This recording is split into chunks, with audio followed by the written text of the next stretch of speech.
Chers frères et sœurs dans le Christ, bienvenue à notre méditation sur les textes bibliques de la liturgie du 23 décembre, année A. C'est le Père Michel Manga, SVD, missionnaire du Verbe divin. Le thème pour notre méditation d'aujourd'hui est le sens de l'intervention divine. La liturgie de ce 23 décembre, journée charnière de l'Avent, est tournée vers l'imminence de la Nativité. Le prophète Malachie, dans la première lecture, s'exprime dans un contexte de lassitude spirituelle après le retour d'exil. Le peuple attend les promesses de Dieu, mais doute de sa fidélité. Dans cette situation, Dieu promet d'envoyer son messager.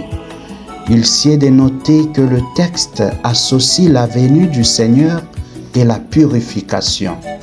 Quand Dieu intervient dans l'histoire humaine, il ne vient pas seulement pour consoler, mais pour juger et purifier. Juger en grec krino signifie séparer. Le but ici n'est pas la destruction, mais la restauration d'une conduite juste qui puisse plaire au Seigneur. À la veille de Noël, bien-aimés, ce texte nous rappelle que l'attente du Christ exige une conversion intérieure. Dieu vient, mais son passage révèle ce qui doit être purifié en nous. Son feu n'est pas punitif, mais thérapeutique. Il enlève ce qui est impur et révèle ce qui est précieux. Spirituellement parlant, il s'agit de laisser Dieu réajuster nos cœurs et accueillir un salut qui transforme, qui nous change, pas seulement qui rassure. Dans la vie spirituelle bien-aimée, les épreuves, la remise en question et l'appel à la conversion sont des lieux de grâce divine. Dans l'Évangile, la naissance de Jean-Baptiste est présentée comme l'accomplissement de la prophétie du prophète Malachie. En effet, Jean-Baptiste naît dans des circonstances extraordinaires. Élisabeth, dont la vie a été caractérisée par la honte de la stérilité, conçoit et donne naissance à Jean, à travers qui la miséricorde de Dieu est reconnue par tous. La venue de Dieu transforme toujours les situations humaines. Il met fin au temps stérile et ouvre le temps de l'accomplissement. Il est important, bien-aimé, de savoir que Dieu n'agit pas toujours immédiatement.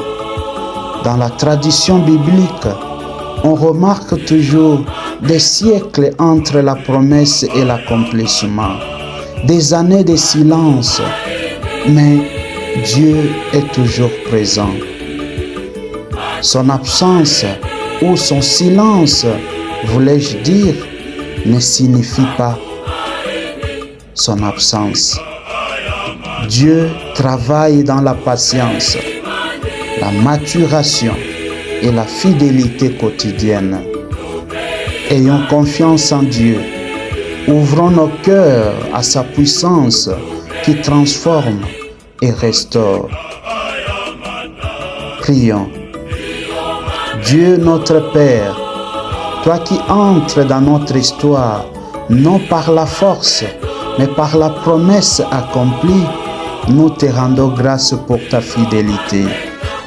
Purifie nos vies comme l'or dans le feu, non pour nous condamner, mais pour nous rendre disponibles à ton amour.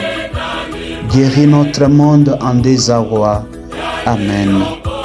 Que devant la lumière du Verbe et l'Esprit de grâce se dissipent les ténèbres du péché et la nuit de l'incroyance, et que le cœur de Jésus vive dans le cœur de tous les hommes.